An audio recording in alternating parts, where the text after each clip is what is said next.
Tip number 2, maging mabait ka muna. Maging mabait ka muna. No, sa umpisa lang. Sa umpisa lang. After ng training period, tsaka mo sila tarantaduhin.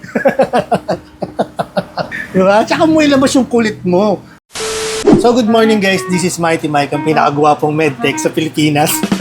Alam ko ayaw nyo maniwala, pero vlog ko to eh. I receive a lot of messages. Yes, English yun. Hindi, marami akong natatanggap ng mga messages, no, nagtatanong at nangihingi ng advice, no. Meron daw ba akong tips para sa mga baguhan, no? Hindi lang para sa mga medtech, sa lahat ng mga baguhan sa trabaho. Meron akong 3 tips na ibibigay sa inyo. 3 tips lang muna. Okay, tip number 1. Pag bago ka pa lang sa trabaho mo, kahit alam mo nang gawin yung isang bagay, sabihin mo hindi mo alam.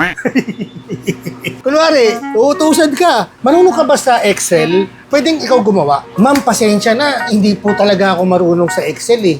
Opo, medyo kahinaan ko yung computer. Pwede po turuan nyo ako. Di ba? Pag paturo ka, tapos siyempre isipin nila, ay, hindi kayang gawin ni Mike. Kaya mo na, ako na lang gagawa. Di ba? Hayaan mong turuan ka nila. No? Huwag ka masyadong bida-bida. Ha? Lagi mong tatandaan na hindi maganda ang bida-bida sa trabaho. Lalo na pag bago ka pa lang. Jollibee yarn! Huwag mong gagawin yung, ma'am, ako nagagawa, ma'am. Ma'am, ako na, ma'am. Sige, kaya ko na, ma'am. Huwag ganun, kapatid.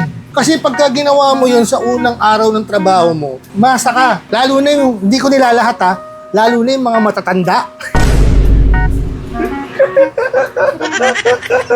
Hindi ko nilalahat ha, pero karamihan ng mga matatanda sa trabaho, ganyan, no? Tinitake advantage nila pagkabaguhan. Tip number 2, maging mabait ka muna. Maging mabait ka muna, no? Sa umpisa lang. Sa umpisa lang. No? Based on my experience ha, sa dami ko na nung pinasukang trabaho, pagka training period, usually mga 1 hanggang 2 buwan, ang bait ko, no? Tahimik lang ako, pa-demure, ganyan lang ako. Tahimik lang ako sa isang gilid, ganyan lang ako. Nakaupo lang ako talaga. After ng training period, tsaka mo sila tarantaduhin.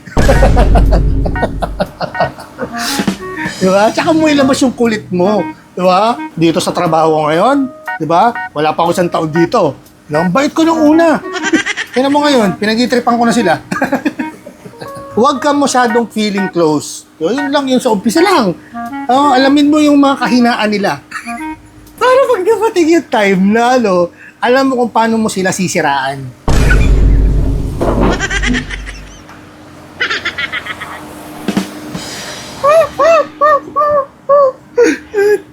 Tip number 3. Hindi mo naman kailangan pakisamahan lahat eh, no? Piliin mo lang kung sino yung tingin mong magiging kakampi mo.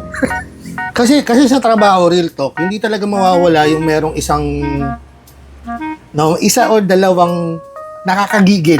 Alam niyo yun? Get what I'm saying? Pero ganun talaga guys, no? Kahit saan kadalin, walang perpektong trabaho. Kasi pag first time mo palang magtrabaho talaga, marami ka pang bagay na hindi alam. Huwag ka mahihiyang magtanong guys, no? Nung pagka hindi ko alam yung isang bagay, nagtatanong ako. Mahirap yung nagmamarunong ka tapos magkakamali ka. Kaya mas mabuting magtatanong ka. Tignan mo kung sino yung mga pwede mong tanungin. Kasi hindi lahat hindi lahat ng tao gusto na tinatanong sila. No? Kahit alam nilang training ka pa lang, pag tinanong mo parang, excuse me, hindi mo ba alam yan? Tanga ka? Hello? Newbie ako, di ba? Training pa nga lang, nagtatanong eh. May mga tao kasing ayaw na magturo, no? Accept mo yung fact na hindi lahat ng gusto mo, no, ng ine-expect mo, ma-achieve mo, no? Kasi nga, walang perpektong trabaho, guys. Expect mo na mayroon ka makakasalamuhang So, kailangan guys, sa training period, matuto ka na. Matuto ka talaga. Lahat ng kaya mong i-absorb, pag tinuturuan ka, i-absorb mo. Mamaya 1 taong ka na sa trabaho, di mo pa rin alam. Ano kasi, Cindy?